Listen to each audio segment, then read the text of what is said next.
Forget bland fairy tale retellings.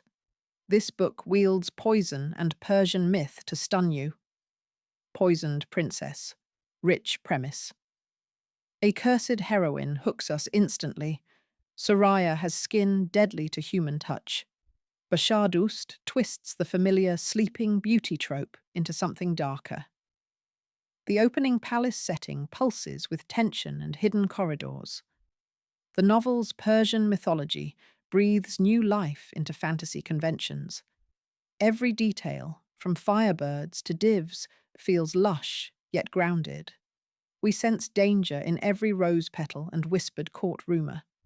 The premise alone promises moral conflict and romantic peril. Bashardoust delivers both with steady, deliberate pacing. Early chapters balance exposition with forward momentum. We quickly understand Soraya's loneliness without heavy backstory dumps. The hook keeps readers turning pages before central conflicts surface. Foreshadowing simmers under elegant prose, never spoon-feeding twists. Visual descriptions entice without purple flourish. Even minor servants hint at larger stakes. This first act succeeds because it marries scale with intimacy. Inner palace gardens contrast the oppressive interior, symbolizing forbidden growth.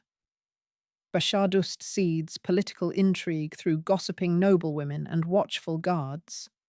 Even Soraya's mother hides calculated motives beneath maternal concern. Alabaster corridors echo, amplifying Soraya's isolation. That sonic imagery lingers like the poison itself. Characters woven in moral grey. Everyone in this tale carries shadows. Soraya longs for affection, yet fears herself each sunrise. Her arc questions whether monstrosity lies in blood or choices. The author refuses simple answers, deepening emotional investment.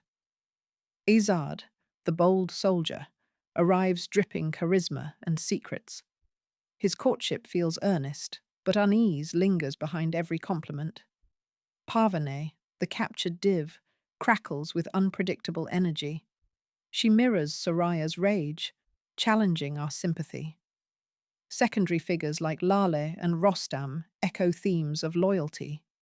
No character exists purely to move plot machinery. Backstories unfold through meaningful dialogue, not bulky flashbacks. This restraint keeps scenes taut and allows moral ambiguity to flourish. Readers may shift alliances multiple times before the climax. The greyness elevates the narrative above standard fairy tale retellings.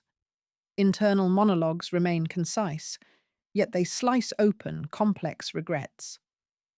Consequences land hard because we believe each motive. Few YA fantasies dare this level of psychological nuance without compromising pace.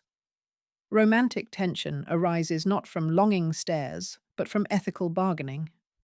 Azad and Parvane embody angel and devil archetypes, yet roles invert. Watching Soraya navigate that inversion electrifies later chapters. Identity, power, and poison. The story interrogates power at every layer.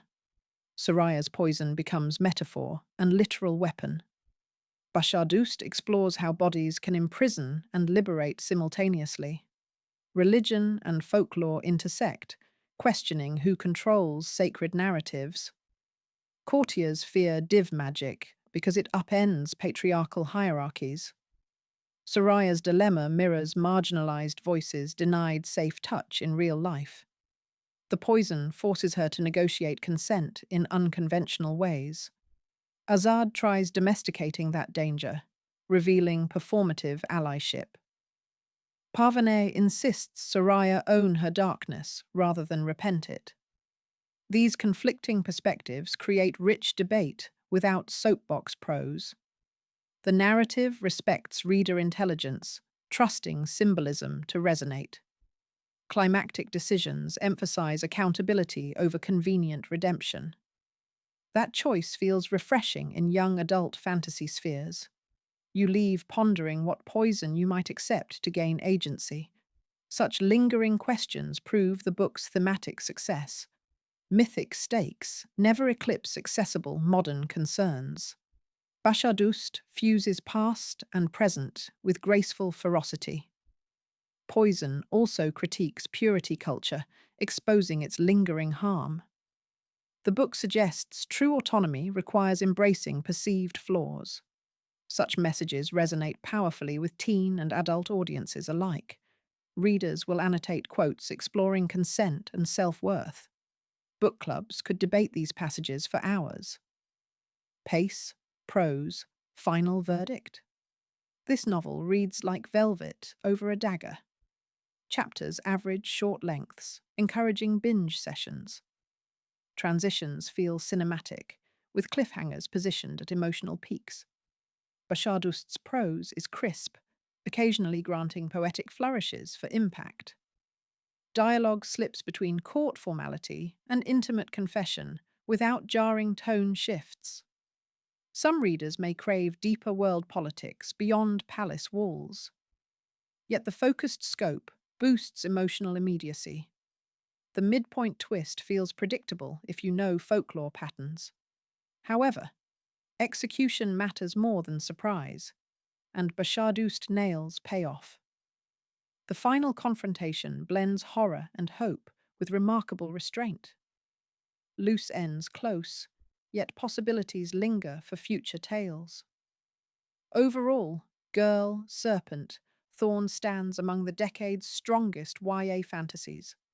Fans of Naomi Novik or Lee Bardugo should prioritize this book. It rewards thoughtful readings while still delivering pure escapist delight. I finished, then immediately reread favorite scenes, savoring subtext. That rereadability marks a keeper for personal shelves. Audiobook narrator Nikki Masood enhances atmosphere with subtle accent work. Physical editions boast rose-etched edges, making gifting effortless. Read my full deep dive article for spoilers, art analysis, and classroom discussion ideas.